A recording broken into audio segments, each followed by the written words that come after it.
We have to assume that Quentin probably responded to that one, but I we don't know. Quentin is such a passionate film critic, film scholar, and a lover of movies in all stripes, yeah. That I wouldn't be surprised that its choice could be a very different one. Just Silent Souls, by the way, was my other favorite. Yeah, but just think the Russian. Just think of the letter he wrote to Jane Campion about Bright Star. To his credit, yes. So it's yes, all of this belongs to something that, for the time being, we are still calling cinema. But I think in both cases, you have filmmakers who have absorbed a lot more than just film and then recreated everything in a different form. It's every time it's film plus literature plus theater plus visual arts plus music, and the result is something that goes beyond the normal boundaries of cinema.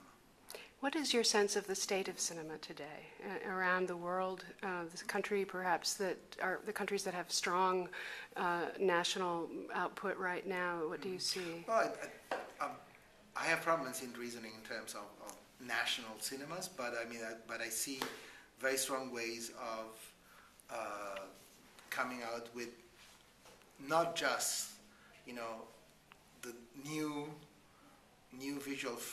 cinematic forms that correspond to the changing visual continent, or better to say, that corresponds to the most to the strongest currents in contemporary visual culture.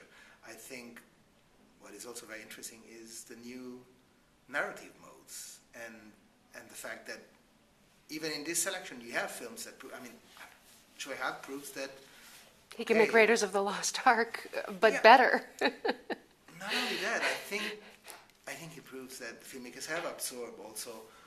If you think of what, if I have to say, what are the best cinematic narratives I have seen in recent years, I would say The Wire, Lost, The Sopranos. Treme. Maybe Bernardo Bertolucci's new film project, and maybe Ho Xiaxian's new film. But a film like Choi Hak film does supply a very good answer. We must also start from the part of world cinema where nothing works in exactly, even at the narrative level, in the way we are accustomed to. And Choi Hak's film, I was discussing it with some of the other Hong Kong filmmakers who are here. But the irony is that there's more money in Asia for the big budget CG production than there is anywhere but Hollywood now. It just, and even Hollywood is struggling with some of this. So did you find... Very true, and then at the same time it's really strange because,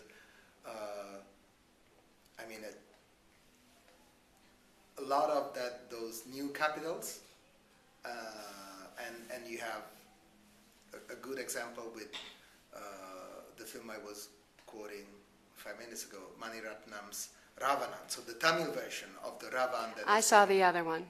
Yeah, but the other one is not as good as the Tamil version. It's a very different film.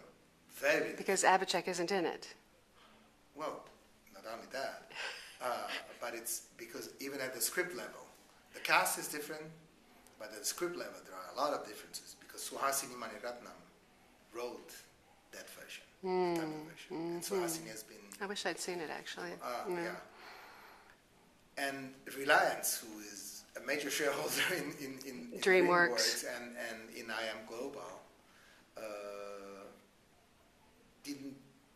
they chose not to send anybody to Venice because for them the career of the film was already set. And I think our screening could have changed the career of the film in Europe. So yes, there is a lot of money to be obtained out there for ambitious film projects, but the know-how on how to use films, how to create, how to invent the market value for non-Hollywood, non-Western films still remains to be constructed step by step.